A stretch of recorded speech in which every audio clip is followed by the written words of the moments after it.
वालेकुम जी, मेरा नाम डॉक्टर अब्दुल है। आज का हमारा टॉपिक है जी ब्लड प्रेशर।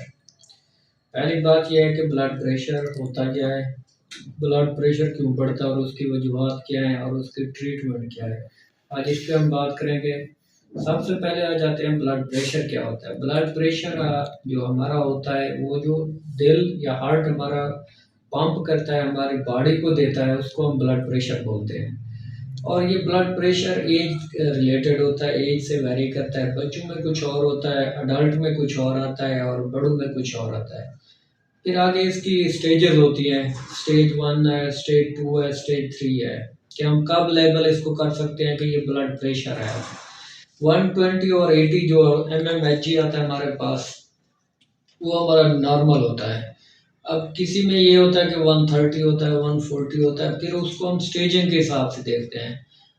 अब ये होगा हमारा ब्लड प्रेशर के जो बॉडी को हमारी डिमांड होती है, जो दिल हमारा पंप करता है, जो हम मेजर करते हैं उसमें सिस्टोलिक और डायसिस्टोलिक, उसको हम ब्लड प्रेशर बोलते हैं।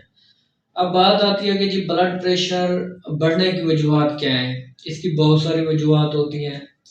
पहली चीज़ है कि जो हमारा लाइफस्टाइल होता है वो वेरी करता है। बात का जब बंदा सारा दिन बैठा रहे, खाने फास्ट फूड खाए, पहली चीज़ें खाए, तो इससे ये होता है कि उसका लाइफस्टाइल जो है वो उस हिसाब से नहीं है, तो इस वजह से उसका ब्लड प्रेशर बढ़ना शुरू हो जाता है। और इसके अलावा एक और वजह भी है कि जब हम सोडियम मतलब के साल्ट वगैरह नमक ज़्यादा लेते हैं तो वो भी ब्लड प्रेशर बढ़ने की वजह होता है।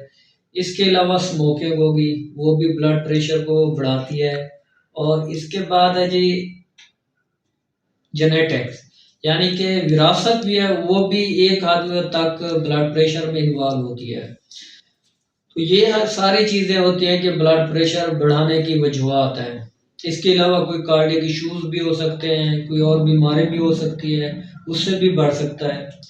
अब आते हैं हम इसकी ट्रीटमेंट पे। तो ट्रीटमेंट में यही है कि लाइफस्टाइल मॉडिफिकेशन होती है कि अगर आप सारा दिन बैठे हैं और कोई काम नहीं करते, खाते हैं ऑयली चीज़ें ज़्यादा खाते हैं, स्मोकिंग करते हैं, तो फिर इससे क्या होगा कि ब्लड प्रेशर बढ़ता है। तो पहली बात ये है कि हमें अपना लाइफस्टाइल मॉडिफाई करना चाहिए, एक्सरसाइज करनी चाहिए, वॉक करनी चाहिए, और जो फैटी फूड और ऑयली चीज़ें हैं उनका कम इस्तेमाल करना चाहिए, स्मोकिंग क्विट करनी चाहिए। ये आ गया अब हमारी चेंजेस में। और फिर होता है एज रिलेटेड, कि मतलब कुछ चीज़ें हैं कि मॉडिफाइएबल होती हैं, कुछ नॉन मॉडिफाइएबल होती हैं। जिस तरह जेंडर हो गया, ये नॉन मॉडिफाइएबल है। उसके अलावा जेनेटिक्स हो गई, ये नॉन मॉडिफाइएबल में आ जाता है। और उसके बाद होता है कि जी एज, ये भी नॉन मॉडिफाइएबल। अब मॉडिफाइएबल चीज़ों में यही है कि हम अपना लाइफस्टाइल चेंज कर सकते हैं, खाने का चेंज कर सकते हैं, और उसके बाद एक्सरसाइज कर सकते हैं, नमक कम खा सकते हैं। तो ये चीज़ें क्या है, हमारे ब्लड प्रेशर को कंट्रोल करेगी। अब आ जाते हैं कि कौन सी मेडिसिन वगैरह है जिसमें हम ब्लड प्रेशर को कंट्रोल कर सकते हैं। उसमें सबसे पहले आती है जी एस इनहिबिटर वगैरह। एस इनहिबिटर में यही है कि फिर कुछ ये होता है कि आपने एज रिलेटेड होते हैं, फिर इस हर मेडिसिन के साइड इफेक्ट हैं, इनके भी साइड इफेक्ट हैं। और उसके बाद हम यूज़ करते हैं बीटा ब्लॉकर, यूज़ करते हैं कैल्शियम चैनल ब्लॉकर यूज़ करते हैं। ये मेडिकेशन हैं।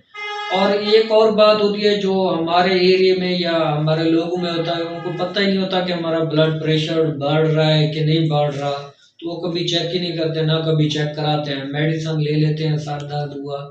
तो इसके नुकसानात ये है कि अगर खुदा ना खास्ता ब्लड प्रेशर इतना ज़्यादा होते हो तो ब्रेन हेमरेज काज करा सकता है। तो ये चीज़ें हैं जो, अब ब्लड प्रेशर आपका इशू है तो अपने डॉक्टर से कंसल्ट करें, तो मेडिसिन लें और अपना लाइफस्टाइल जो है उसको चेंज करें। तो मैं उम्मीद करता हूँ आपको आज का टॉपिक पसंद आएगा। अल्लाह हाफिज़।